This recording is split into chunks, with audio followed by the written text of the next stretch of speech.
Target ஆடியன்ஸ்னு சொல்லுவாங்க சினிமாவில் இல்லையா, நம்ம விஷுவல் மீடியாவில் சொல்லுவோம். அது மாதிரி இப்போ வந்து அந்தந்த மாநாட்டுக்கு தகுந்த மாதிரி கரண்ட் இஷ்யூக்கு தகுந்த மாதிரி டார்கெட் பண்ணுறாரோ அப்படிங்கிற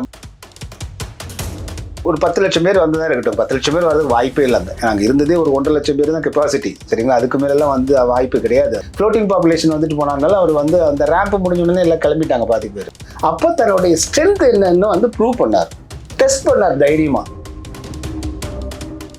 தனித்து அதிமுக என்னுடைய தலைமையில் 21 விழுக்காடுகள் இருக்குங்கிறது ப்ரூவ் பண்ணார். இது யாருக்குமே புரியல. நீங்க புதுசா வந்தோடனே அப்படியே போய் எல்லாரும் வாக்கள் அள்ளி கொடுத்துட மாட்டாங்கல்ல. நீ அந்த அளவுக்கு பெரிய ஒரு புரட்சி எல்லாம் இங்கே வரல. இங்கே அவங்க இன்னும் வந்து சினிமா இண்டஸ்ட்ரிக்குள்ள தான் இருக்காங்க. நீங்க இப்போ அரசியல் ஒட்டுமொத்த இந்த மாநாடு மாநாடே இல்லை, அதை என்னை பொறுத்த வரைக்கும் அது பொதுக்கூட்டம் தான் சொல்லுவேன். நாம் தமிழர் சீமான் என்ன பண்றாருன்னா அவங்களுடைய தம்பி தங்கைகளுக்கு பாடம் எடுக்கிறார். ஒவ்வொரு பொதுக்கூட்டத்தையும் பாடம் நிறைய பயன்படுத்துகிறார். தொண்டர்களை நடத்திய விதம், அந்த கம்பிகளில் கிரீஸ் போட்டது, அப்புறம் சாப்பாடு கிடையாது தண்ணி மட்டும்தான் சொன்னது, மொட்டை வெயில பல பேர் மயக்கம் அடைஞ்சு கொண்டு போய் ட்ரீட்மெண்ட் போனது. ஆனால் டார்கெட் வந்து அண்ணாவை எம்ஜிஆர் வச்சோம்னா கொஞ்சம் அதிமுக காரங்க இந்த பக்கம் வருவாங்க யாராவது சொல்லியிருக்காங்க. அடுத்தது பாருங்க, உதயநிதி ஸ்டாலின் கட் அவுட்டை கூட அடுத்து வைக்கலாம். அது போல இவர் கொள்கை எதிரின்னு தான் பாஜக நினைத்திருக்காரு தவிர, ஆனால் நீங்க இவர் கொள்கை எதிரி பாஜகன்றாரு, அரசியல் எதிரி திமுகன்றாரு. ஆனால் சீமானுடைய ஸ்டேட்மெண்ட் பாருங்க, மானுடத்தின் எதிரி பாஜகன்றாரு அவர். இந்த முறையுமே சேர் தமிழ்நாட்டுல இல்ல கேரளால இருந்து வந்திருக்குது. அதே உடைச்சிட்டாங்களே, அது பாதி உடனே எவ்வளவு அடுத்த மாதிரி கேரளாவில் கிடைக்காது. ஆனால் கர்நாடகா ஆந்திரா மாட்டான். விஜய் வந்து அந்த சொல்லை பயன்படுத்தி இருக்க கூடாது. நீங்க வந்து டாடின்னு கூட சொல்லியிருக்கலாம். சீமான் தான் பாவ தம்பி அவர் மட்டும் தான் கூப்பிட்டு ஆரம்பத்துல தம்பி பாசத்துல இருக்காரு, ஆடிட்டு இருக்காரு. பணிலே ஓரமா போய் விளையாடுங்கப்பா அப்படின்னு சொல்லி சொன்னார். அதுக்கு இவர் வந்து உடனே வாங்க போங்கலாம் பேசவே இல்லை. எடுத்தோடனே அவர் ஃபர்ஸ்ட் அட்டாக்கே வந்து சீமான் மேல தான் தொடங்குறாரு. அவர் மக்களை காப்போம் தமிழகம் மீட்போம் கிட்டத்தட்ட பல மாவட்டங்கள்ல பல தொகுதிகளில் போய் பண்ணிட்டார். அதனுடைய தாக்கம் தான் விஜய் அவர்கள் அதிமுகவை எம்ஜிஆரை பேசினது. இன்னும் சொல்ல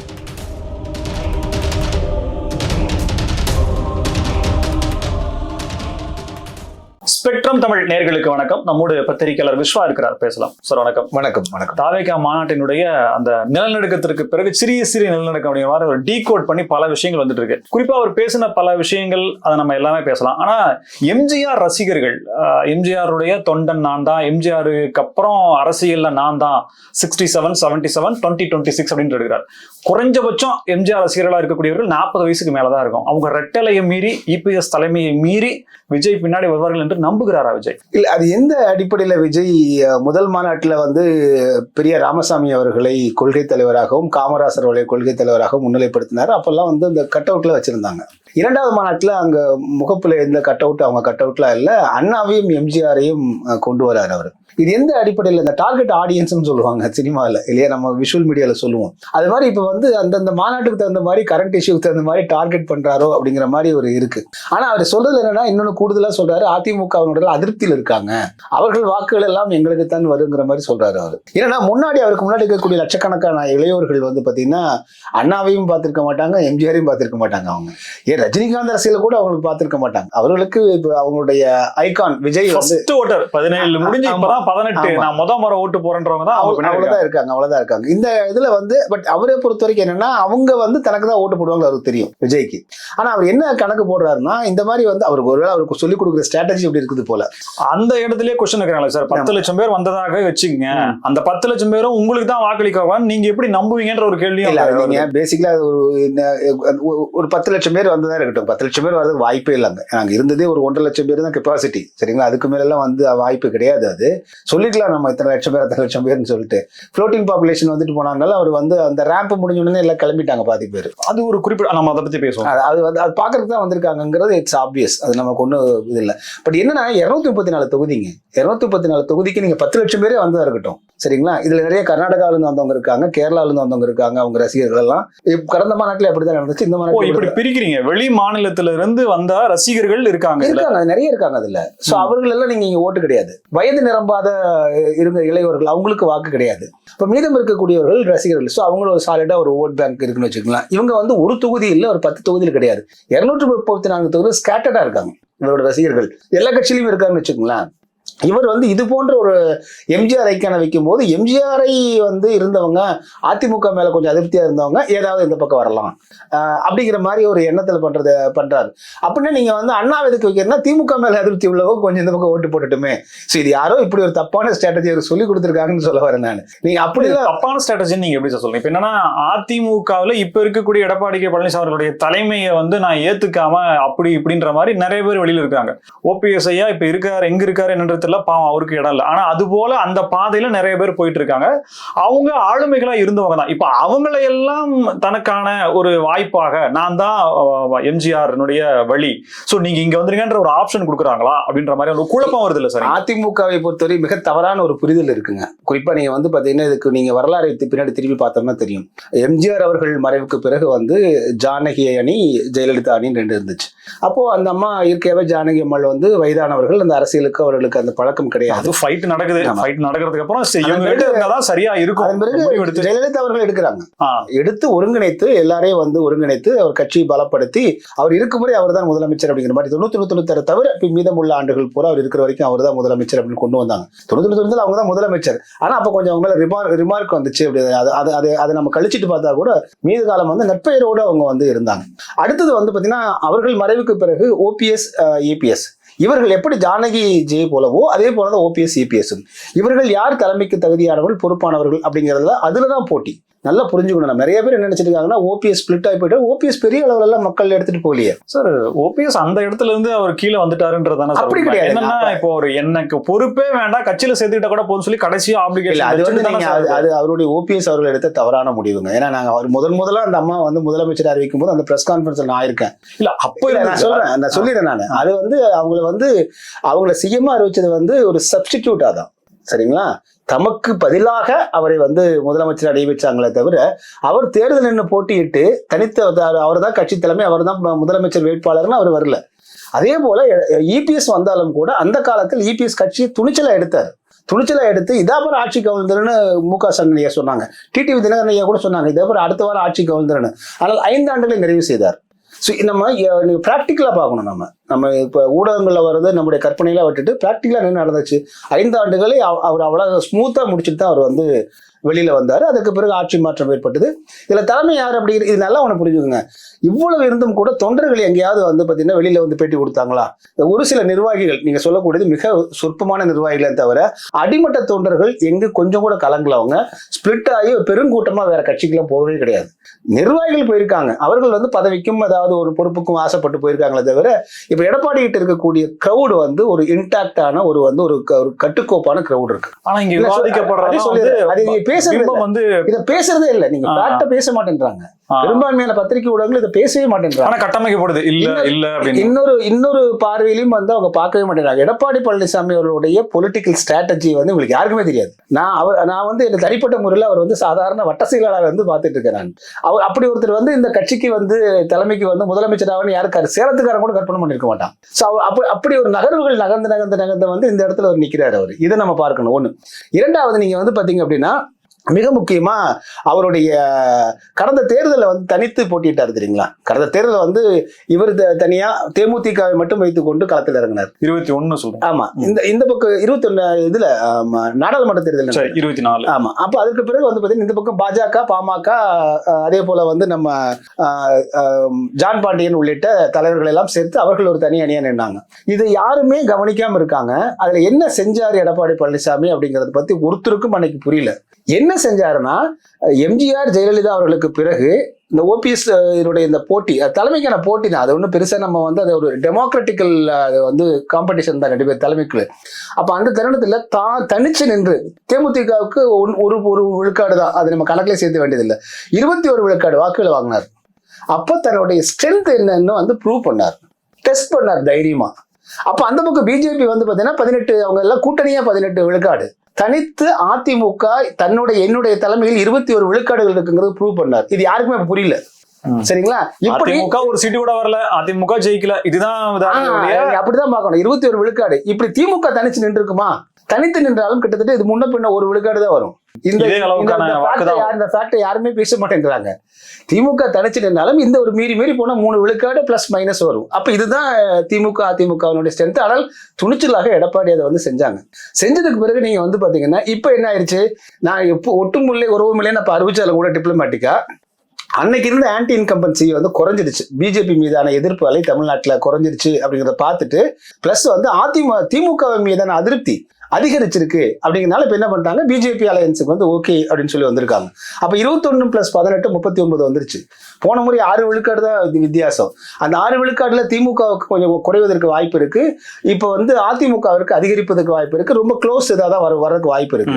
ஸோ கடைசி நேரத்தில் ஒருவேளை இந்த விஜயினுடைய ஃபேக்டர், விஜய் வந்து ஒரு 5 to 8 விழுக்காடு வாங்குறான்னு வச்சுக்கலாம். அப்போ ஒருவேளை இவர்களுக்கு வந்து இலக்கம்னு அவங்க நம்புறாங்க, வாய்ப்பு இல்லையா சொல்லலாம். அது நீங்க நடைமுறை நான் என்ன சொல்றேன், மொத்தமே 5.5 கோடி வாக்காளர் தான் இருக்காங்க. எத்தனை பிரிக்க முடியும்? நீங்க புதுசா வந்தோடனே அப்படியே போய் எல்லாமே வாக்கள் அள்ளி கொடுத்துட மாட்டாங்கல்ல. நீ அந்த அளவுக்கு பெரிய ஒரு புரட்சி எல்லாம் இங்க வரல. இங்க அந்த அளவுக்கு கடுமையான அதிருப்தி ஐயப்பா இவங்க ஆகவே ஆகாது, முழுக்க புது ஆள்கிட்ட கொடுப்போம், இலங்கையில் நடந்த மாதிரி புதுசா ஒருத்தர் கொடுப்போங்கிற சூழல் இன்னும் வரல. இங்க பொதுவா நடிகர்களுக்கான கிரேஸ் அப்படிங்கிறது தமிழ்நாட்டில் இன்னமும் இருக்கு. எம்ஜிஆர் தொட்டு இன்னைக்கு வரைக்கும் அந்த கேட்டகரியில யார் நடிகர் வந்தாலுமே எம்ஜிஆர் போலன்ற மாதிரியான ஒரு பிம்பம் தான் கட்டமைக்கப்படுது. முதலமைச்சர் விஜய் அப்படிங்கிறத மக்கள் ஏத்துப்பாங்களா சார்? அந்த கேண்டிடேட்டை அவர் ஒரு இடத்துல நிக்கிறது, அதுக்கப்புறம் 234 தொகுதிகளையும் கேண்டிடேட்டை போடுறது, 30க்கும் மேற்பட்ட துறைகள், அமைச்சர்கள், இலாக்காக்கள், அண்டை மாநிலங்கள்ல இருக்கக்கூடிய உறவு, சரித்திர பிரச்சனைகள், கச்சத்தீவை பத்தி அவர் பேசுறாரு, புரிதலே இல்லையான்ற மாதிரிலாம் வருது. இப்போ இது எல்லாம் தாண்டி சரி ஓகே நீங்க என்ன கேக்குறீங்க, முதலமைச்சர் பதவியில அவரை வச்சு பாக்குறது அப்படிங்கிறது எந்த அளவுக்கு ஒரு சரியானதா இருக்கு? அவங்களோட ரசிகர்கள் பாக்குறாங்கல்ல, திரையில பார்த்த மாதிரி அவங்களும் அதே மாதிரி பாத்துடலாம்னு நினைக்கிறாங்க. நடைமுறையில் அதை வந்து சாத்தியமா அப்படின்னு பார்க்கணும் அப்படின்னா நான் சொல்ல ஒரு ஃபேக்டர் வந்து அப்படிப்பட்ட கடுமையான அதிருப்தி. ஒட்டு மொத்தமா திமுக அதிமுக நாம் தமிழர் கட்சி கம்யூனிஸ்ட் எதுவுமே இங்க ஆகவே ஆகாது. முழுக்க புதுசா விஜய் கிட்ட கொடுக்கணும் அப்படின்னு கொடுத்தா மட்டும்தான் சாத்தியம். அதோட சினிமாவில் நடக்கலாம். என்ன விஜய் வந்தாரா இதை செய்வார்பான்ற நம்பிக்கை இது வரைக்கும் வரல. அவங்க ஓவர் கான்பிடன்ஸா இருக்காங்க. விஜய் டீம் ரசிகர்கள் ஓவர் கான்ஃபிடென்ட்டா இருக்காங்க. இவங்க பூஸ்டர் பண்றாங்க. நான் வந்துட்டு அதை செஞ்சல நடைமுறையில் சாத்தியமே கிடையாது. நீங்க என்ன காரணம் அப்படின்னா இது டெமோக்ராட்டிக் கண்ட்ரி, ஆளுங்கட்சி இருக்கு எதிர்கட்சி இருக்கும். அப்படி நீங்க ஆளுங்கட்சியே வந்தாலும் நீங்க வந்து இப்ப எப்படி நீங்க அரசியல்ல வந்து சொதப்புறீங்களோ அது மாதிரி நாளைக்கு ஆட்சி அதிகாரத்தில் சொதப்புனா ஆளுங்கட்சி கவுத்துட்டு போயிடும், எதிர்கட்சி கவுத்துட்டு போயிடும், நீண்ட நாள் நீடிக்க கூட முடியாத மாதிரி ஆயிடும். அதனால அந்த அளவுக்கு நம்ம எக்ஸ்ட்ரீம் லெவலுக்கு எல்லாம் போக வேண்டியது இல்லை. இப்போ இன்னும் எல்கேஜிலேயே வந்து இவங்க வந்து இப்போ வந்து சொதப்பிட்டு இருக்காங்க அப்படிங்கறத நான் முதலமைச்சரா தான் வருவன்ற ஒரு நம்பிக்கை இருக்காரு. சொல்லலாம் அது பகல் கனவு தான் அப்படிங்கறத உணர மறுக்கிறாரு அப்படின்றதான். அது என்ன காரணம்னாங்க, அவங்க இன்னும் வந்து சினிமா இண்டஸ்ட்ரிக்குள்ள தான் இருக்காங்க. நீங்க இப்போ அரசியல் ஒட்டுமொத்த இந்த மாநாடே இல்லை, அதை என்ன பொறுத்த வரைக்கும் அது பொதுக்கூட்டம் தான் சொல்லுவேன். என்ன காரணம்னா மாநாடு அப்படின்னா எப்படி இருக்கணும்னா அது வந்து கட்சியினுடைய சம்பந்தப்பட்ட இல்ல அவ்வளவு பெரிய கோல்டன் ஆப்பர்ச்சுனிட்டிங்க. அத்தனை லட்சக்கணக்கான தொண்டர்கள் வந்து அன்னைக்கு ஒரு நாள் உங்களுக்கு கூடுறாங்க. அது இல்லாம காலையிலேயே வந்து அமர்ந்துட்டாங்க, சாயந்தரம் வரைக்கும் சும்மா தானே வந்துட்டு இருந்தாங்க. அவங்களுக்கு கொஞ்சமாவது ஒரு அரசியல் பாடமாவது எடுத்திருக்கலாம்ல, அதை பயன்படுத்தி அவங்களை பண்படுத்தி இருக்கலாம்ல. சரி, இதே ஒரு அதிமுகவோ திமுகவோ இருந்ததுன்னா ஒரு கலை நிகழ்ச்சிகள் இருக்கும், அந்த கட்சியை தலைவர்களோட வேஷம் போட்டுட்டு ஒரு என்டர்டைனிங்கா இருந்திருக்கும். நீங்க இப்ப பாடல்கள் ஒழிக்கப்பட்டு நாம் தமிழர் சீமான் என்ன பண்றாருன்னா அவங்களுடைய தம்பி தங்கைகளுக்கு பாடம் எடுக்கிறார். ஒவ்வொரு பொதுக்கூட்டத்தையும் பாடநடையை பயன்படுத்துகிறார். திமுக இருந்த போது கலைஞர் அவர்கள் முரசொலியில் எழுதுவார், பசங்களை டியூஷன் எடுக்கிற மாதிரி எழுதுவார் அவரு. ஸோ அந்த பொலிட்டிசைஸ் ஆக்கணும் அப்படிங்கிறது அதான் உங்களுக்கு இந்த ஆப்பர்ச்சுனிட்டி அவர் பயன்படுத்தி இருக்கணும். அதை விட்டுட்டு வந்து கை கால் ஆட்டிக்கிட்டு ரேம் போயிட்டு துணியை வீசிட்டு துண்டை வீசிக்கிட்டு இது சினிமாவில் பண்ற மாதிரியே பண்ணு இந்த தீப்பொறி ஆறுமுகம் மாதிரி காலை வீசி போகக்கூடிய சூழல் இருக்குது. வந்து கிராபிக்ஸ்க்கு எதுவும் பண்ணல, காட்சி அவ்வளவுதான். இது ஒரு வேதனையான ஒண்ணா இருக்கு. இவர் வந்து அதிமுகவோட வாக்காளர்களை கவர்ந்துறது, திமுகவினுடைய அரசியல், திமுக தான் அரசியல் எதிரின்னு சொல்றதெல்லாம் வந்து நகைச்சுவையா தான் நான் பாக்குறேன். சார், தொண்டர்களை நடத்திய விதம், அந்த கம்பிகள்ல கிரீஸ் போட்டது, அப்புறம் சாப்பாடு கிடையாது தண்ணி மட்டும்தான் சொன்னது, மொட்டை வெயில பல பேர் மயக்கம் அடைஞ்சு கொண்டு போய் ட்ரீட்மெண்ட் போனது, பார்க்கிங்கு செலவு கிட்டத்தட்ட குறைஞ்சது 100 கோடி ரூபாய் செலவாகும். இதற்கான பணம் நீங்க எதுக்கான முதலீடா நீங்க இதை பண்றீங்க? இப்படி பல கேள்விகள் வருது சார். தொண்டர்களை நடத்திய விதம் அப்படிங்கறது நீங்க எப்படி எடுத்துக்கிறீங்க? இல்ல, தொண்டர்களை நான் தொடக்கத்தை சொல்லுங்க. முதல் மாநாட்டில் இருந்தாங்க இல்லையா, தொண்டர்கள் இன்னும் 2வது மாநாட்டுக்கு தொடர்றாங்களா இல்லைங்களா? ரசிகர்களா இருந்தாலும் கூட 2வது மாநாடு வரைக்கும் இருந்திருக்காங்க. அவங்க உங்களோட ஒரு பர்ஃபார்மன்ஸ் பார்த்து கூட திரும்ப வர்றாங்க அப்படின்னா உங்களை விட்டு போகாம இருக்கக்கூடிய ஒரு பெருங்கூட்டம் அது. அதை நீங்க இன்னும் பண்படுத்தணுமா வேண்டாமா? அதையே நீங்களா இப்ப ஒரு பொது இடத்துக்கு வர்றீங்க, இது திமுக அதிமுகல கூட இந்த மாதிரி சேர்லாம் உடைச்சது கிடையாது, நான் பார்த்தது இல்லைங்க. எத்தனையோ மாநாடு நடந்திருக்கு, மது இருந்து வாங்க போவாங்க, தூக்கிட்டு போயிட்டாங்களாமா. ஆமா அதெல்லாம் இருக்கும். இங்க வந்து நீங்க வந்து பாத்தீங்கன்னா இப்படி ஒரு இது வேணா சேலத்துல நடந்த திமுக மாநாட்டுல சில இதுல நடந்த அதுவும் உடைக்கல யாரும், வேணா சாப்பிடுறத எடுத்துட்டு போயிருப்பாங்க அவ்வளவுதானே தவிர முன்னாடி கட்டிய தோரணங்கள், பழங்கள், இளநீர் இதெல்லாம் அது ஒரு பெரிய நம்ம குற்றச்சாட்டா. ஏன்னா அது எப்படி இருந்தாலும் தூக்கி வீச போறாங்க, அழுக போகுது, யாராவது 4 பேர் சாப்பிட்டு போகட்டுமேங்கிறது அது நம்ம வந்து இல்லை. ஆனா சேர உடைச்சிட்டு ஒரு பெரிய கலவரம், அதேங்க ஒரு திரையரங்கத்துல இங்க உடைச்சாங்களாங்க ஒரு திரைப்படத்துல, அதாவது பிளாஸ்டிக் சேரு. இது நீங்க சினிமால வந்து இவ்வளவு பெரிய சோஃபா மாதிரி போட்டிருக்க சேர் எல்லாம் உடைக்கிறாங்க அப்படின்னா அவங்க இன்னும் பண்படுத்தாம ஏன் வச்சுட்டு இருக்கும் போது அதை செய்யணும்ன்றாங்க. நீங்க இவர்கள் வந்து கடமை கண்ணியம் கட்டுப்பாடு ஏன் கொண்டு வந்தாருன்னா அண்ணா காலத்துல இப்படிதான் கட்டுப்பாடு இல்லாம அவங்க இருந்தாங்கனாலதான் கடமை கண்ணியம் கட்டுப்பாடுன்னு சொல்லி சொல்லி சொல்லி சொல்லி பண்படுத்தினாங்க. இன்னும் அவங்க பண்படுதல வச்சு அதை வச்சுக்கோங்க. திமுக இன்னும் சில வேளைகள் அவங்க வந்து தங்களோட உண்மையான முகத்தை காமிக்கிறதை நம்ம பார்க்கிறோம். ஆனால் அதையெல்லாம் தாண்டி அவங்க தலைவர்கள் சொல்லிக் கொடுத்தாங்கன்னு சொல்ல வரேன் நான். சார், யாரெல்லாம் பிரபலமா இருக்காங்களோ, யாரெல்லாம் அதிகப்படியான ரசிகர்களை வச்சிருக்காங்களோ, அரசியலும் சரி சினிமாலும் சரி, அவங்களை எல்லாம் எடுத்துக்கிறாரு. இப்ப குறிப்பா என்னன்னா அஜித்குமார், அவரை பத்தி அவர் தோல்ல வந்து இவர் கை போட்டுக்கிற மாதிரியான ஒரு பேனர் போஸ்டர்லாம் அடிச்சு ரசிகர்கள் எடுத்துட்டு வர பாக்குறாங்க. இது என்ன மாதிரி? எம்ஜிஆர் எடுத்துக்கிறாரு, அண்ணா எடுத்துக்கிறாரு, அஜித்குமார் எடுத்துக்கிறாரு, இந்த அரசியல் தலைவர்கள் யாரெல்லாம் இப்ப இருக்காங்களோ அவங்களெல்லாம் அப்படியே எடுத்துக்கிறார். இப்ப உங்களுக்கான யூனிக்னஸ் என்ன அப்படின்ற கேள்வி வருது இல்லையா? எப்படி உங்களுக்கு ரசிகர்கள் வருவாங்க, தொண்டர்கள் வருவாங்க? சினிமா இண்டஸ்ட்ரி பத்தி உங்களுக்கு தெரிஞ்சிருக்குன்னு நினைக்கிறேன். பேன் இண்டியா மூவி எப்படி எடுப்பாங்க? எல்லா ஸ்டேட்லயும் ஒரு ராஜஸ்தானி டச் இருக்கும், ஒரு பஞ்சாபி டச் இருக்கும், ஒரு குஜராத்தி டச் இருக்கும். அது வந்து இது பர்டிகுலரா இந்த ஸ்டேட் நீங்க சொல்ல முடியாது, எல்லா ஸ்டேட்டுக்கும் மேட்ச் ஆகும். அது மாதிரி ஒரு பேன் இண்டியா சினிமா தான் அது. இவர் ஒவ்வொரு முறையும் வந்து இப்ப இஸ்லாமியர்களுக்கு பாதுகாப்பாக இருக்கிற நரேந்திர மோடி அவர்களே இஸ்லாமியர்களை நீங்கள் கொடுமைப்படுத்திட்டு இஸ்லாமியர்கள் அடடா நமக்கு ஆதரவா பேசுறாரு, அப்புறம் உடனே கிறிஸ்தவர்களுக்கு கூட அப்படி பேச மாட்டார் சார். முதல் மாநாட்டிலேயே நீங்க வந்து பெரிய ராமசாமியை எடுத்துக்கிட்டு நாங்கள் கொள்கை வழிகாட்டின்னு சொல்லிட்டு, ஆனால் அவருடைய கடவுள் மறுப்பினை ஏற்றுக்கொள்ள மாட்டேன்னு சொல்லிட்டு இந்த பக்கம் பகவத்கீதையை அதே மாநாட்டில் வைக்கிறார். எதுக்கு இந்த முரண்பாடுன்னு கேட்கிறேன் நான், இல்லைங்களா? காமராசருக்கு அவருக்கு வந்து தொடர்பே இல்லை. இவருடைய அரசியல் வாழ்க்கை வேற, அவருடைய ஒரு பொது வாழ்க்கை என்பது வேறு. அப்ப அந்த இது முடிஞ்சோன்னா இந்த தடவை சரி இப்ப என்ன பண்ணலாம்னா டார்கெட் வந்து அண்ணாவை எம்ஜிஆரை வச்சோம்னா கொஞ்சம் அதிமுக காரங்க இந்த பக்கம் வருவாங்க நேரம் சொல்லியிருக்காங்க. அடுத்தது பாருங்க உதயநிதி ஸ்டாலின் கட் அவுட்டை கூட அடுத்தது வைக்கலாம் இப்போ எதிர்காலத்துல. ஏன்னா அப்பதான் நீங்க வந்து திமுக இளைஞர்களை வந்து நம்ம வந்து பக்கம் விழுக்கலாம் என்பது போல ஒரு கொள்கையோ ஒரு குறித்தான ஒரு வந்து இலக்கோ இல்லாம போறாங்க அப்படின்னு நம்ம பாக்குறோம். அது காரணம் என்னன்னா நான் இப்போ வந்து ஒரு அவருடைய நோக்கடிக்கிறங்கிற நோக்கத்துல பேசல, அவருடைய சிந்தனை எல்லாம் சினிமா போலதான் இருக்குன்னு சொல்ல வரேன். அரசியலுக்கு வரல, ஒரு சீரியஸ்னஸ் இல்ல. ஆமா ஆமா. ஏன்னா நீங்க களம் வேறு, நம்ம களத்துல பாக்குறோம் அதிமுக திமுக பாக்குறோம். 50 ஆண்டுகளுக்கு தாண்டியவர்கள், 30 ஆண்டுகள், இன்றைய இளைஞர்கள் பார்க்கிறோம். இன்று 2வது சோசியல் மீடியா எல்லாத்து கையில வந்திருக்கு, முதல்ல மாதிரி இல்ல, வெல் இன்ஃபார்ம்டா இருக்கிற மக்கள். அப்ப அது அந்த நேரத்துல நீங்க எவ்வளவு கவனமா இந்த இவ்வளவு பெரிய கிரௌடு கையில வச்சிருக்கீங்க இல்ல, இது எப்படி இதை வந்து நீங்க வந்து பெனிஃபிட் ஆக்கணும், அதை எப்படி பண்படுத்தினா 1.5 லட்சம் தொண்டர்கள், ஒரு 1.5 லட்சம் ஒரு ஒழுக்கமான இளைஞர்கள், ஒரு ஒட்டுமொத்த தமிழ்நாட்டை காப்பாற்றக்கூடிய இளைஞர்களா நீங்க மாத்தினீங்கன்னா எவ்வளவு பவரா இருக்கும். அது எல்லா கட்சியிலுமே சார் அந்தந்த மாவட்டங்களுக்கு ஒரு பிரதிநிதி இருப்பாங்க. ஏன்னா இப்போ திமுக எடுத்தீங்கன்னா குறுநில மன்னர்கள்னு விமர்சிக்கிறாங்க. பட் இருந்தாலும் செல்வாக்கு அப்படிங்கிறது அந்த மாநில, இப்ப கரூர், விக்கிரவாண்டி, வேலூர், எல்லா இடங்கள்லயுமே ஒரு அமைச்சர்கள் செல்வாக்கா இருக்காங்க. ஏதாவது விஷயம் அப்படின்னா அவங்கள்ட்ட சொன்னா போதும் அங்க நடக்கும். அதிமுகவிலும் இருக்கு, திமுகவிலும் இருக்கு. இந்த மாதிரியான நபர்கள் தாவேக்கால எத்தனை நபர்கள் இருக்கிறார்கள் என்ற கேள்வி வச்சா நீங்க எப்படி எல்லா இடங்களையும், இப்ப அவர் எதுக்கு நான் இந்த கொஸ்டின் வைக்கிறேன்னா, சில தொகுதிகளை சொல்லிட்டு வேட்பாளராக விஜய், அதாவது என்னன்னா ஏற்கனவே ஜெயலலிதா அவங்க சொன்ன அதே ஸ்ட்ராட்டஜி 234 தொகுதிகளிலும் நான் தான் போட்டிடுறேன் அப்படின்ற மாதிரியான ஸ்ட்ராட்டஜியை வேற மாதிரி வார்த்தை சொல்லாடல் போட்டு மாத்துறாரு. அது எடுபடுமா? அது வந்து அவங்க அந்த அம்மா எதுக்காக சொன்னாங்க அப்படின்னா, நீங்க வந்து அங்க உள்ளூர்ல வந்து சில சாதி ரீதியான வேறுபாடுகள், அரசியல் போட்டி இதெல்லாம் இருக்கும். அப்படிலாம் எந்த போட்டியும் இருக்கக்கூடாது, ஒவ்வொரு தொகுதியிலும் நான் நிக்கிற மாதிரி நின்று நீங்க வேலை செய்யணும்னு சொல்றதுதான் அவங்க சொன்னது. அது இவர் வந்து நான் வேட்பாளர் பட்டியல் அறிவிக்கிறேன்ட்டு இவரே 3 தொகுதிக்கு மேல அறிவிச்சிட்டாரு. 3 தொகுதிக்கு மேல ஒருத்தர் போட்டியிட்டா செல்லாது. இவரு நல்ல வேலை அதுவே நமக்கு சிரிப்பு வந்துருச்சு. ஏதோ சொல்ல எல்லா பக்கம் இருந்து வந்து அப்படியே பிக்கப் பண்ணி காப்பி அண்ட் பேஸ்ட் பண்றக்கூடிய அந்த வேலை தான் நமக்கு வந்து அது இன்னும் வந்து அவங்க பல மைல் தூரம் தொலைவாகணும். என்னன்னா இது போன்று அவங்க எக்ஸ்போஸ் ஆகுறதுனால அவங்களுடைய வளர்ச்சி பின்னடைவாயிருன்னு சொல்றேன். மிக பின்னுக்கு இழுக்கப்பட்டுரும். மிக வேகமாக அவர்கள் இந்த ஓராண்டு காலத்தை பயன்படுத்தி முதல்ல நிர்வாகிகளுக்கு ஒரு பயிற்சி, அந்த நிர்வாகிகளை வைத்து அவர்கள் வட்டத்தில் இருக்கக்கூடிய தொண்டர்களுக்கு ரசிகர்களுக்கு பயிற்சின்னு கொடுத்திருந்தாங்கன்னா இந்த ஓராண்டு காலத்தில் ஓரளவுக்கு அது பண்பட்டு இருப்பாங்க. இருக்கிற 6 மாத காலத்திற்கு அதை செய்ய முடியாது அவங்க. அப்ப இந்த தேர்தலில் வந்து இவர் 234 தொகுதிக்கும் ஆட்களை நிறுத்துறேன்னு சொல்றாரு. அப்ப நிறுத்தினாருன்னா கணிசமா வாக்குகள் விழும், அந்த ரசிகர்கள்லாம் போடுவாங்க. ஆனால் அது ஒட்டுமொத்தமா ஆட்சி அதிகாரத்தை பிடிப்பதற்கான வாக்குகளோ அல்லது வந்து ஒரு எம்எல்ஏ சட்டமன்ற உறுப்பினரை உருவாக்கக்கூடிய வாக்குகளோ இருக்காது. அது ஒருவேளை இவர் வந்து கூட்டணி அதிமுக கூட்டணி சேர்ந்து செய்த நின்றாருன்னா அவர் வந்து ஓரளவுக்கு அது வந்து ஒரு அதுக்கான வாய்ப்பு முழுமையா ஃபுல் ஸ்டாப் வச்சுட்டாருன்னு சொல்லலாமா? ஏன்னா அதிமுக விமர்சிச்சிருக்காரு, குறிப்பா எடப்பாடி பழனிசாமி அவர்களை விமர்சிச்சிருக்காரு. இப்போ அதிமுக யார் கையில் இருக்கு பாத்தீங்கன்னா சொல்லி நக்கலா ஒரு இலக்காரமா பேசுற மாதிரியான ஒரு துணியில அவர் பேசியிருக்காரு. இது ஃபுல் ஸ்டாப்பா?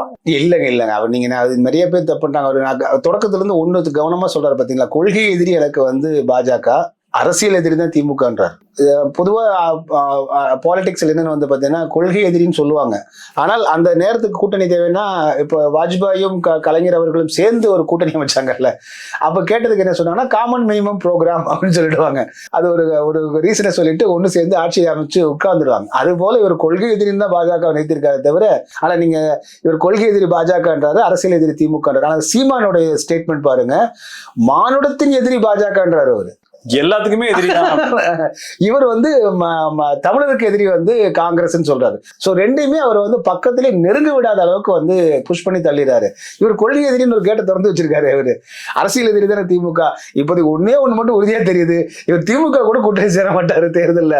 ஆனால் யாரு கூட வேண்டுமாலும் கூட்டணி. நீங்க அதே போல வந்து முதல்ல மாநாட்டில் என்ன சொன்னாரு, என் தலைமையிலான கூட்டணிக்கு யாரு வேண்டாலும் வரலான்னாரு.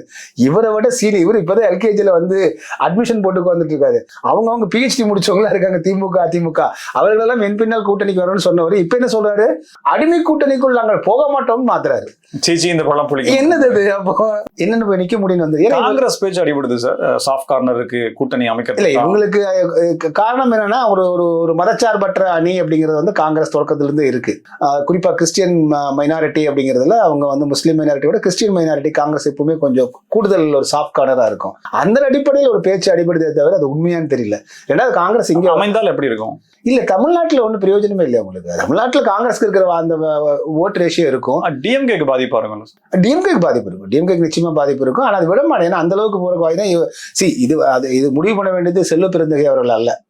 அது வந்து அவங்க வந்து மு.க. ஸ்டாலின் ஐயா அவர்களோடு நல்ல கார்டியல் ரிலேஷன்ஷிப்ல இருக்காங்க. அது வந்து ரூல்ட் அவுட். நம்ம எதிர்பார்த்து என்னன்னா ஒரு வேளை வந்து இந்த பாமக ரெண்டா பிரிஞ்சுது அப்படின்னா அவங்க எங்க போறாங்கிற மாதிரி இருந்துச்சு. ஏன்னா அன்புமணி பிஜேபி ப்ரோ பிஜேபி இருக்காரு, பெரியவர் வந்து வேண்டாம் பிஜேபி வேண்டாங்கிற மாதிரி இருக்காங்க. ஸோ இந்த குழப்பங்கள் அதே மாதிரி விசிகாவுக்குள்ள வந்து ஆதவர்ஜினா ஏற்படுத்தின குழப்பங்கள் அந்த காலகட்டத்தில் வேணா அப்படிலாம் இருந்துச்சு. பட் இப்போ கிளியர் ஆயிடுச்சு. அவங்க ஒன்றும் திமுக விட்டு வெளியே வர மாதிரி இல்லை. தமிழக முதலமைச்சர் மு.க. ஸ்டாலின் அங்கிள் விமர்சிச்சது உள்ளபடியே மற்றவர்களுக்குமே நெருடலா இருக்கு. சோ கட்சியை சார்ந்தவர்கள், இன்னும் சொல்ல போனா துணை முதலமைச்சர் அளவுக்கு இந்த தகவல் போகும்போது தெரிஞ்சிருக்கும். இப்போ ஒரு மாதிரி நெருடலா இருக்கும் இல்லைங்களா? மேபி வேற ஏதேனும் இடைஞ்சல் தருவதற்கான, தொந்தரவுகள் தருவதற்கான அரசியல் ரீதியாக வாய்ப்புகள் இருக்கா? ஏன்னா கடந்த மாநாட்டுக்கு நிறைய இடைஞ்சல்கள் இருந்தது. மதுரையில தான் போடுறதா இருந்தது, அப்புறம் திருச்சி, அப்புறம் இப்போ விக்கிரவாண்டி நடந்த இந்த முறையுமே சேர் தமிழ்நாட்டுல இல்ல கேரளால இருந்து வந்திருக்குது. அதே உடைச்சிட்டாங்களே. அது பாதி உடனே எவ்வளவு அடுத்த மாதிரி கேரளால கிடைக்காது. அதே கர்நாடகா ஆந்திரா அவங்க கொண்டு வர மாட்டான். இவ்வளவு இடைஞ்சல் இருக்கு. அரசியல் சாதாரணமான விஷயம் அல்ல. சோ அதை உணர வைப்பாங்களா? அது இப்பவே அவங்க உணர்ந்திருப்பாங்க பாதி. இப்ப என்ன இப்போ திமுக இந்த முறை வந்து போய் அவங்களை சப்ரஸ் பண்ணாங்க. இதுக்கு மேல சப்ரஸ் பண்ணா திமுக கெட்ட பேர் ஆயிரும். அதனால இப்பவே இந்த மாதிரி வாத விவாதங்கள் உருவாக்கி நெகட்டிவா தானே போயிட்டு இருக்கு தாவேகாவுக்கு. சோ அதனால திமுக அப்படி இதை கண்டுக்காம போயிடுவாங்க. பப்ளிக் மத்தியில நெகட்டிவ் ஆயிடுச்சு அவங்களுக்கு. நம்ம ஏன் போய் அவங்களை மேலும் வந்து இந்த அங்கிள்ங்கிற வார்த்தை என்னன்னா இங்க ஒரு கொச்சையாக பார்க்கப்படுறதுனால அதை நம்ம பாக்குறோம். பட் இது ரஜினி அங்கிள்னு வந்து வந்த போது வந்து சொன்னது யாருன்னு இருக்குல்ல சார், சின்ன குழந்தை ரஜினியை சொன்னது. விஜய் வந்து அந்த சொல்லை பயன்படுத்தி இருக்க கூடாது. ஏன்னா நீங்க வந்து டாடின்னு கூட சொல்லிருக்கலாம். ஏன்னா அவரே தன்னை டாடின்னு கூப்பிடுன்னு சொல்லிருக்காரு. அப்படி சொல்லியிருந்தா யாரும் வந்து தப்பா நினைச்சிருக்க போகல. என்ன டாடி இப்படி பண்றீங்க டாடின்னு சொல்லியிருந்தா கூட பரவாயில்ல. இது அதாங்க இவருக்கு என்னன்னா ஒண்ணு நல்லா தெரியுதுங்க. பிற கட்சிகளுடைய பல்ஸ், பொதுமக்கள் காமன் தன்னுடைய ரசிகர்கள் இல்லாம காமன் பொதுமக்கள் இருக்காங்க இல்லைங்களா, பொதுமக்களுடைய பல்ஸ், அவருடைய எண்ண ஓட்டங்கள் எதுவுமே அவருக்கு புரியலங்கிறது தெரியுது. அவர் உள்வாங்கல. அவர் காதுக்கு படுறது, அவர் படிச்சு அவருடைய அறிவுக்கு வர்றது, தெரிஞ்சவங்க சொல்றது, இதை வச்சு அவர் அப்பப்போ ஒரு ஸ்ட்ராட்டஜியை உருவாக்கலாம்னு தெரியாது. அவர் மூத்த தலைவர்கள் யாருமே பக்கத்துல இல்லை. ஸோ அங்கே ஏதோ வந்து எல்லோரையும் அரவணைத்து ஆலோசனைகள் கேட்டு போகக்கூடிய தலைமை இன்னும் அங்கே இல்லைங்கிறதா இந்த விளைவுகளை நம்ம காண்பிக்கிறோம். கிளியரா ஒரு கேள்வி சார், விஜய்க்கு நம்பிக்கை தருவது என்ன? தனக்கு பின்னாடி வரக்கூடிய கூட்டம் வாக்குக்கலாம் மாறும்னு நம்புறாரா, இல்ல அரசியல்ல நம்ம ஜெயிச்சிருவோன்ற நம்பிக்கை ஆணித்தரமா வர்றதுக்கு என்ன காரணம்? இல்ல, அவர் அந்த மாஸ் மட்டும் தான் வச்சு பண்றாரு. தனக்கு இருக்கக்கூடிய ஒரு இந்த கூட்டம் இருக்கு இல்லைங்களா, ஓராண்டாக வந்து அப்படியே அந்த கூட்டம் இன்னும் இருந்துட்டு தான் இருக்கு. இன்னும் வந்து அவர் முதலமைச்சராக அடுத்த முதலமைச்சர் அப்படிங்கிற எண்ணத்திலே இருக்கக்கூடிய அந்த இளையோர் கூட்டம் மட்டும்தான் அவருக்கு நம்பிக்கையா இருக்கிறதா எனக்கு தோணுது. மற்றபடி அரசியல் களத்தை வந்து இன்னும் அவர் உள்வாங்கல அப்படிங்கிறது தான் அவருடைய எல்லா இதுவுமே தெரியப்படுத்துது. அதனால அதை அழகா எடப்பாடி பழனிசாமி அவர்கள் கூட சொன்னார், இது வந்து ஒரே நாள் நடந்ததில்ல, படிப்படியா நீங்க வளர்த்தணும். அவரும் அட்வைஸா தான் சொன்னார், ஒரு மூத்தவராக ஒரு ஆலோசனையா சொன்னாரு. இப்பவுமே ஒண்ணு கெட்டு போகல. ஒன்று வந்து நான் என்ன சொல்றேன்னா, நீங்க என்ன செய்றீங்கிற சொல்லுங்க. இப்போ எதிர்கட்சிகளுடைய தவறுகள் விமர்சனம், அடுத்த கட்சிகள் தவறுகளை விமர்சனம் பண்ணுங்க தராது. அது வந்து செயல் அடிப்படையில் இருக்கணும். அதை விட்டுட்டு நீங்க வந்து பொதுவா மேம்போக்கா சொல்லிட்டு போறது, இல்ல இந்த மாதிரியான வார்த்தைகளை சொல்லி பேசுறது அப்படிங்கிறதெல்லாம் ஒரு அரசியல் தலைமைக்கு வந்து அது சரியா வராது. நம்ம சோசியல் மீடியாவில் நம்ம என்னத்தவங்களும் எழுதலாம், ஒரு காமன் மேன். பட் ஒரு பொலிட்டிக்கல் லீடர் 1 லட்சம் பேர் கையில் வச்சுட்டு இருக்கிறவங்க வந்து ஏதாவது சின்ன ஒரு ஸ்பார்க் பண்ணிட்டு அது வந்து நாளைக்கு தவறா கூட போயிடலாம். சீமான் தான் பாவ தம்பி அவர் மட்டும் தான் கூப்பிட்டு ஆரம்பத்துல தம்பி பாசத்துல இருக்காரு. சீமானியுமே ரொம்ப ஒரு அது என்னன்னா ஒரு நாகரிகமான சொற்கள் அல்ல, அந்த மாதிரி சிங்கம். அவரு அது என்ன காரணம்னா, அவர் என்ன சொன்னாருன்னா, அந்த கோனேரிக்கோன் கோட்டை பொதுக்கூட்டத்துல சொன்னாரு, நாங்க வந்து புலி வந்து மானு இது போலதான் வேட்டையாடிட்டு இருக்காரு, அணிலே ஓரமா போய் விளையாடுங்கப்பா அப்படின்னு சொல்லி சொன்னார். அதுக்கு இவர் வந்து உடனே வேட்டையில இருந்து ஆரம்பிக்கிறாரு. அந்த பேச்சு யார வாங்க போங்கலாம் பேசவே இல்லை. எடுத்தோடனே அவர் ஃபர்ஸ்ட் அட்டாக்கே வந்து சீமான் மேலதான் தொடங்குறாரு. அவரு அது எப்படின்னா, சிங்கம் வந்து வேட்டையாடும் போது தான் வருவோம்னா, முதலமைச்சர் வந்து வேட்டைக்கு தான் வருவாருன்னா அப்புறம் மக்களுக்கு யாரு பாதுகாக்கிறது இல்லைங்களா? நீங்க பொதுச்சேவை 24 மணி நேரம். இப்போ எஸ் வி சேகர்னு ஒருத்தர் இருந்தார், அவர் மீது நம்ம விமர்சனங்கள் இருக்கலாம். ஆனால் எம்எல்ஏ ஆன உடனே என்ன தெரியுங்களா பண்ணாரு, அவருடைய அலைபேசி நம்பரை வந்து வெளியில போட்டார். 24 மணி நேரம் நீங்க எப்ப வேணாலும் கூப்பிடலான்னு. அதே போல அத்தனை அழைப்புகள் எடுத்தார். ஒரு அழைப்பை கூட அவர் வந்து போன் ஆஃப் பண்ணி வச்சது கிடையாது. அந்த எம்எல்ஏவா இருந்த 5 ஆண்டுகள்ல பதில் சொல்லாம இருந்தது கிடையாது. மிஸ்டு கால் வந்தா கூட திருப்பி கூப்பிடுவார். அப்ப என்னன்னா, நான் ஒரு பப்ளிக் சர்வெண்டா வந்துட்டேன். அதுக்கான அவரு நடிகர் தான். அவர் நடிகர் ரோட்ல போனாலும் அவர் 1000 பேர் வரதான் செய்வான், ஆட்டோகிராஃப் போட தான் செய்வான். இவங்க வந்து நான் வந்துட்டா கூட்டம் கூடிரும், சட்டம் ஒழுங்கு கேட்டுன்னு சொல்லிட்டு வீட்டுக்குள்ளேயே வந்து தூய்மை பணியாளர்கள் வீட்டுக்கு வர வச்சு பாக்குறதுலாம் இருக்கு இல்லைங்களா, கேரவன்ல உட்காந்துட்டு பாக்குறதுலாம் இருக்கு இல்லைங்களா. இதெல்லாம் வந்து ரசிகர்கள் ரசிப்பாங்க, பொதுமக்கள் ரசிக்க மாட்டாங்க. மக்களை காப்போம் தமிழகம் மீட்போம் கிட்டத்தட்ட பல மாவட்டங்கள்ல பல தொகுதிகளில் போய் பண்ணிட்டார். அதனுடைய தாக்கம் தான் விஜய் அவர்கள் அண்ணா திமுகவை எம்ஜிஆரை பேசுனது, இன்னும் சொல்ல போனா திமுக மற்றவர்கள் எல்லாருமே பேசுறது, கூட்டத்தை மையமாக வைத்து அதிமுகவின் ஒற்றை சக்தியாக இபிஎஸ் அப்படின்றத ஏத்துக்கிறாங்களா மக்கள் அப்படின்ற பார்வை வருதா? இல்ல, அதுதான் சொல்ல, இது வந்து மிக தவறான புரிதல். எடப்பாடி அவர்கள் பலவீனப்பட்டுக் கொண்டிருக்கிறார், அதிமுக பலவீனப்பட்டுக் கொண்டிருப்பது என்பதே வந்து ஒரு தவறான புரிதல்.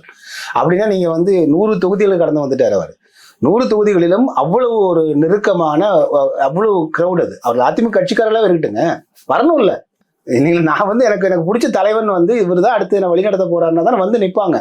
அவர்கள் பணம் வண்டி வச்சே கூட்டிட்டு வரட்டும். கிராமத்தில் இருக்கிறவங்க எப்படி வர முடியும்? அவர்கள் அந்தந்த ஊர்க்காரங்க வந்து கட்சிக்காரங்க வண்டி வச்சு தான் கூட்டு வர முடியும். அது எல்லா கட்சியிலும் நடக்கக்கூடிய இயல்பான ஒன்று. அப்படி செய்தாலும் கூட கட்சிக்காரர்களை வந்து கன்வின்சிங்கா நிற்கிறாங்க. கூட்டம் அவ்வளவு இருக்கு. 2வது, இப்போ வந்து எடப்பாடி பழனிசாமி அவர்கள் கடந்த தேர்தலில் ஒப்பிடும் பொழுது இப்போ ரொம்ப ஸ்பெசிஃபிக்கா பேசுறாரு, இதுதான் இஷ்யூன்றார், புள்ளி விவரங்களோட முன்வைக்கிறாரு. முதலமைச்சரே கொஞ்சம் ஸ்ட்ராங்கா அடிக்கிறார். ஆமா, இப்ப அதனால அவர் எடப்பாடி என்ன பேசிடுவாருன்னா உடனே அவங்க கவுண்டர் கொடுக்குறாங்க. திமுக நல்லா கவனிச்சு பார்த்தீங்கன்னா உடனுக்குடன் இந்த ஆம்புலன்ஸ் இஷ்யூ ஆன உடனே பதறாங்க திமுக. அப்போ அந்த அளவுக்கு வந்து மக்கள் மத்தியில் அவர் எடுபடுது அவருடைய பேச்சு, மக்கள் அவரை வந்து வரவேற்கிறாங்கன்னு அர்த்தம். அப்படி அதிமுக மிக வலிமையா போயிட்டு இருக்கும் போது அங்க அதிமுக வலிமை இல்ல, தொண்டர்கள் அதிருப்தி இருக்காங்கன்னு சொல்லி சொன்னா அதிமுக காரங்களே சிரிக்கிறாங்களே. அப்ப ஒரு பக்குவம் இல்லாத ஒன்று. எடப்பாடி பழனிசாமி அவர்கள் மிக உறுதியான ஒரு நிலைப்பாட்டை எடுத்து போயிட்டு இருக்காரு அப்படிங்கிறத நம்ம பார்க்கிறோம். அவருக்கு கட்சிக்காரர்கள் மட்டுமல்ல பொதுமக்கள் மத்தியிலும் வரவேற்பு அதிகரிச்சுட்டு இருக்கிறத நம்ம பார்க்கிறோம். இன்னொரு விமர்சனம், மிகப்பெரிய கட்சி அதிமுக வந்து சேர போகுதுன்னு சொல்லி எடப்பாடி கே பழனிசாமி அவர்கள் சொன்னாரு. அந்த கட்சி டிவிகே தான். சோ இப்ப அந்த கட்சியே வரலன்ற மாதிரி முற்றுப்புள்ளி வச்சுட்டாங்க, இனிமே எந்த கட்சி வரப்போகுது அப்படின்ற மாதிரியான ஒரு கேள்வி வருது. அது நீங்க தேர்தல் இதெல்லாம் சொல்றதாங்க, அவங்க என்ன மக்கள் தொண்டர்களை உற்சாகப்படுத்தணும் ஊக்கப்படுத்தணும் அப்படிங்கும் போது சிலதெல்லாம் சொல்லுவாங்க. அது கடைசி நேரத்தில் பேச்சுவார்த்தை நடந்துட்டு இருந்தது. இல்ல, இப்போ கூட்டணிங்கிறது இப்போ எதுவுமே முடிவு பண்ண முடியாது. பிஜேபி அதிமுகங்கிறது ஒரு இப்போதைக்கு ஒரு கார்டியலா ஒரு கூட்டணி வந்திருக்கு. திமுக கூட்டணியில அப்படியே இருக்காங்க. ஆனா கடைசி 1 மாத காலத்துலதான் உங்களுக்கு 2 மாத காலத்துக்குள்ளதான் கூட்டணி பேச்சுவார்த்தையே வரும். அது வரைக்கும் நம்ம எல்லாமே ஊகங்கள் செய்யலாமே தவிர அது ஃபைனல் ஆகல. அது மிக்க நன்றி சார், பல தகவலுக்கு நன்றி, வணக்கம். நேயர்களே, மீண்டும் வேறொரு நிகழ்ச்சியில் சந்திப்போம். இணைந்திருங்கள். ஸ்பெக்ட்ரம் தமிழோடு. நன்றி நேயர்களே.